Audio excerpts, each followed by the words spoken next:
Here we go again, Gaffer. No rest for the wicked, as it were. Going off the back of a defeat, but a rare defeat in recent terms. Do you just view that as a little blip, a learning curve, and just get it behind you? Yeah, I mean, we're frustrated. The manner of it, really, when you've 1-0 up with 15 minutes to go, and Trash barely had a save to make second half, even though we weren't at our best. The first set piece I can half forgive, but people didn't do their jobs. But when it's 1-1, I just think we were a little bit too nice and passive the last 5-6 minutes, and we should have just said, look, we'll take our medicine and we'll see the game out at 1-1, but we didn't. There's a lot of young players still in that team, and it's a learning curve for us all. But yeah, I think really just park that now and move on. We know we've got an important game that we need to win on Saturday. It's only 3 defeats in 18. I mean, if you'd said at the start of December you're about to hit that run, I'm sure you would have taken that. Do you say, yeah, that's absolutely great, or do you keep being hungry for more, and saying, well, we don't settle for what we've got? Exactly that. We need to be hungry for more. And if we're not, then we need to change and raise our expectations and standards. I think that's the conversation we've had with the players this morning. It would be easy for us to sit here and say, hang on a minute, we're doing okay. We've won 6 out of 8 games in Feb. We've won, like I said, 3 defeats in 18 and in a cup final. But when you want to be the best, then you have to keep striving for improvement and keep hungry and humble enough to know that there's work to be done. And the time for pats on the back is the sum of the job's not done yet. We've got work to do, and that involves winning the game of football on Saturday. And it's the key as well, making it happen. You know you're a good side, you've proved that where you are in the table, but as you say, you can't just think, well, we'll just keep doing that, we'll finish in the top 6. You've actually got to go and grasp the nettle. Exactly. We've got to make it happen ourselves.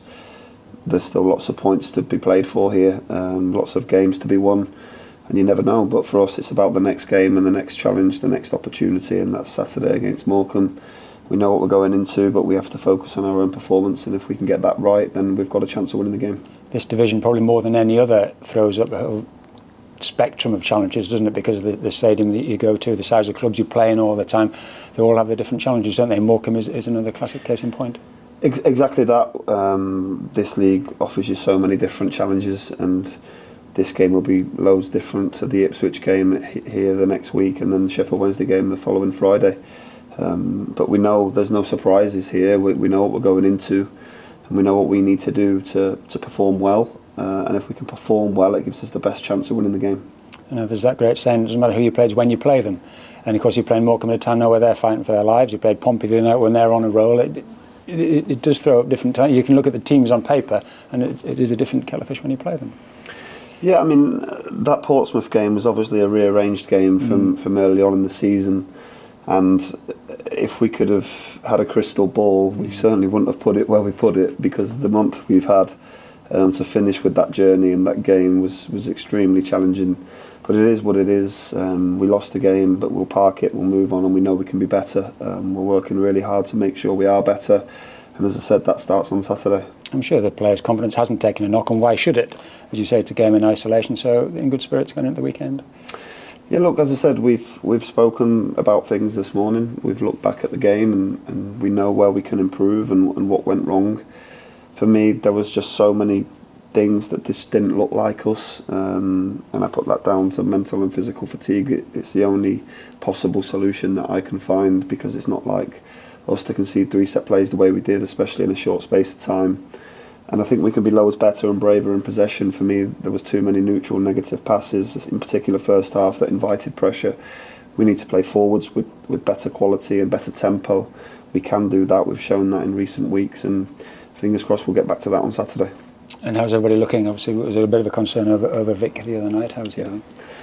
The answer is we're unsure. We thought was a hefty bang on Saturday, which was a dead leg.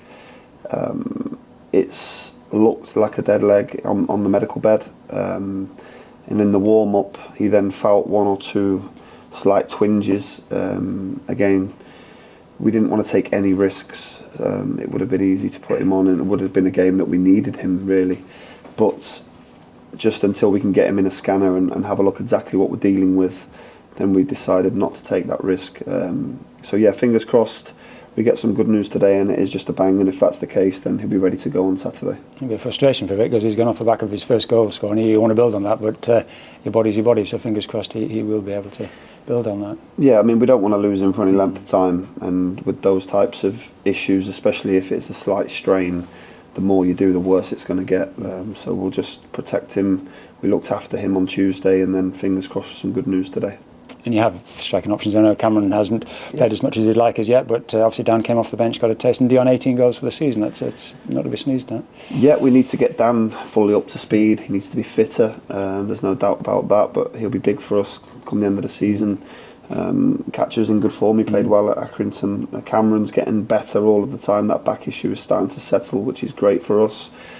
And then hopefully Vic, we get good news, and we've got a really strong group of forward players. Dion's on fire, 18 goals for the season is great for him. Fingers crossed he can get to 20. And the other lads, George had a run out in the B team on Tuesday. I know that was always the plan, rather than travel up and down the country and possibly sit on the bench. So he comes back into the consideration.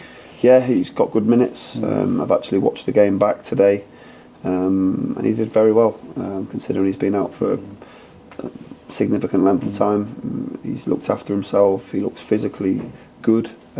He's able to do the job that's required. And yeah, for us now it's about match sharpness, but he'll be back with the group and back involved on Saturday. And you were saying hopefully by the end of the month, all bar the two longer term one lads will be back. So for what is a busy April and a real run in, hopefully you're going to have a good. Fingers crossed we don't get any knocks between now and then. But. Exactly, precisely. We've got obviously only 3 games in March. And we've got George Johnston returning to training on Monday, MJ Williams the same. Obviously George Thomason's increasing his fitness levels all the time. So yeah, bar the 2 long-term ones, we'll be absolutely fine post Sheffield Wednesday. And then we've got obviously that 2 or 3 week break till the cup final to get everyone up to speed and ready, and we'll be playing games in that spell to make sure everyone's fitness is where it's required to be for the remainder of the season. Obviously we've got a lot of big games to come. It's great that we're fighting on 2 fronts, and long may that continue. Yeah, as you say, just last year, that fight continues on Saturday, and we go again. And say if you go back to winning ways quickly, things will be looking still very healthy on all fronts. Exactly that, and I think when this group of players has been asked questions in the past, they've always come up with the right answers and the right response, and we know what we need to do on Saturday. We want to respond in the right manner. We've not been good enough on Tuesday in a few areas we know we can be better at. I think they're really simple fixes for us, and yeah, we'll reset and go again, ready to play on Saturday.